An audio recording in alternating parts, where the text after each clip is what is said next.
So I told you guys to do a bonus round where we listen to this stuff and go over some of the last stuff. We didn't find everyone. It looks like we're missing 3 people. Kipling Mattis. Kipling Mattis was born in 1980 in Lompoc, California. He graduated from California Polytechnic State University in 2002 with Bachelor of Applied Science degrees in Computer and Mechanical Engineering. Before joining the Ocean Nova Initiative, he worked on numerous energy research and engineering projects. Mr. Mattis currently lives in Berck-sur-Mer on the coast of France. Hell or high water, surviving Ocean Nova is his first book. That's us. Well, I guess not us. That is the narrator. Mattis Kipling, or Kipling Mattis. That is the narrator. No wonder we didn't find him dead, because that was the trick all along. The first female rig manager I've met. Oh, this is Halima Okene. Or Okene, I'm not sure. The first female rig manager I've met, maybe the best. Halima was driven by the desire to make her family proud. Now, here she is, knife in hand, pills in the other. Heartbreaking, but there's undeniable dignity in accepting the inevitable, refusing to bargain. The youngest among us, and she didn't try to run. The captain going down with the ship. Still, it's hard to imagine any parent taking pride in this kind of resolve, not when it ends like this. Pills kind of seems like a slow way to go when everything's flooding. Maybe it was one of the last rooms to flood. Oh. Virgil. So that was our diver's knife, yeah. Grandfather's diving career ended before I was born. But though I learned those stories by heart before reading or writing, I have just 2 memories of him with water. In the first, I'm old enough to walk, but just learning to ride. We stopped to picnic in the shade, in the scarlet field. A small pond catches my eye, and then I'm falling. I'm going to drown, I'm sure of it. 2 seconds later, his hands on mine, pulling me up. The next day, I start learning to swim. That was the field we were in. Diver's knife. I'm 11 again in my dreams. Grandfather shakes me from my sleep. Silently, I help him don the tools of his trade. So frail, a husk. The copper helmet alone should be too heavy to bear. But somehow, between bedroom and beach, the ragged suit restores the ragged man. At the water's edge, he puts a finger to his lips, then points to the knife at his waist. An antique that's lost its luster, its edge. With a strength and purpose I've never seen, but always known, he cuts the ties that bind us, then strides into the sea. So that was the diver's knife that we were doing the whole fucking game with. Whew. Oh, so there was 14 chapters, Sam. There was? Yeah, the last one just went really fast. Last ones just went really fast. We're gonna go to open air. From KQDB in Minneapolis, I'm Emily Kaler. This is Open Air. The Oceanova project captured the global imagination when announced in 2016. 3 years later, a small crew of miners and researchers made their home more than 1,000 miles from shore, 2 miles beneath the sea. On February 2nd of last year, the $2 billion installation was battered by shock waves resulting from an undersea earthquake. My guest, Kip Mattis, was on site as an engineer when the habitat, Compass 1, began to take on water. He escaped with 2 colleagues, eventually finding himself alone on the seafloor in a high-tech dive suit. He endured 6 terrifying hours before reaching the surface and rescue. He was the sole survivor. His account of that day, Hell or High Water, was released last week to critical acclaim. Our reviewer calls it a haunting and poignant high point in the tradition of timeless, true-life survival stories. Kip Mattis, welcome to Open Air. Hello, Emily. Thank you for having me. There are so many incredible moments in the book, but it's hard to put those in perspective without setting the scene. So before we begin, could you talk a little about Oceanova and what it meant to you? Oceanova was once in a lifetime. They're breaking new ground, making something meaningful. Mining methane hydrate frozen beneath the seabed. There's alternatives, but none so plentiful. It's clean and safe. I couldn't say no. Okay, before we go any deeper, I'd like you to help me set the scene. Can you walk us through what happened, how it all began? Sure. I guess I'll start at the beginning. 10:02, February 2nd. We were 50 miles from the epicenter. But an 8 on the Richter scale makes that kind of distance irrelevant. The shockwaves hit 6 minutes later, striking the south face of the Hab first and hardest. 27 minutes in, with that kind of concussive force, even the sealed modules were compromised. After that came the ocean. By 10:33, only safe havens in a sub or one of the suits. There's a passage where you describe turning inward for guidance. And it feels important. Would you mind reading that for us? Check your gear, trust your training. It's one of the first things you learn. But the second they fail, you fall back on what you know best. For me, it's the list. This time, it wrote itself. Keep breathing, find others, and get the hell out. That's Kip Mattis reading from Hell or High Water. Now, I think it's safe to say that this book, your experience, is... well, it's about pressure, isn't it? When it's all bearing down on so many levels, it's got to be managed. You can't shake the pressure. Just make your peace with it. Don't let it take the wheel.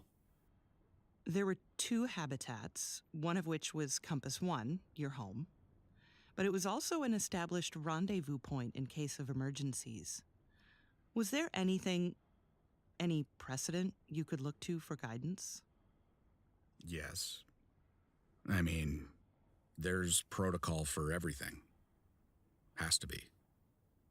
Second guessing puts lives at risk. So it's best to stick to procedure, step by step. So with an all-hands call, you head straight for Compass 1. Try and reach surface from comms. Do you remember a certain point where the scales tipped? Where you're like, okay, this is even worse than I thought? I think it was hardest when I eventually got back to Compass 2. I mean, you're holding out for hope that someone else had survived. And from the outside, the structure seemed intact.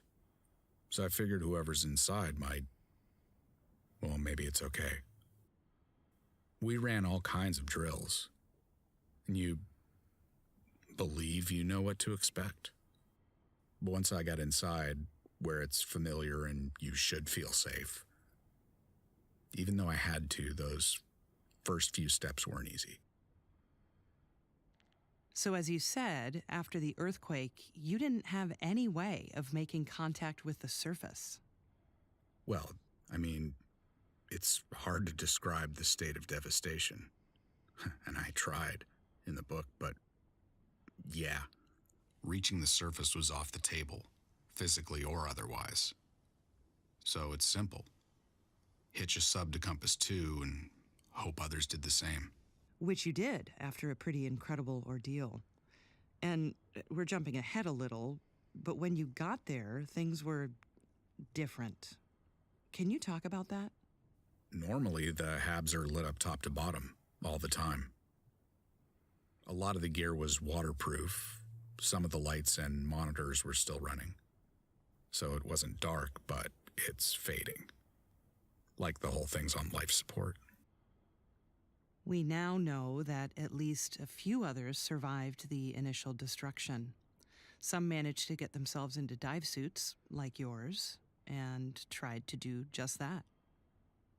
None of them survived, though, which seems to underscore the fact that, even with a clear course, the pressure can still get to you. And I guess that being down there for months, how can it not? Yeah. It's relentless.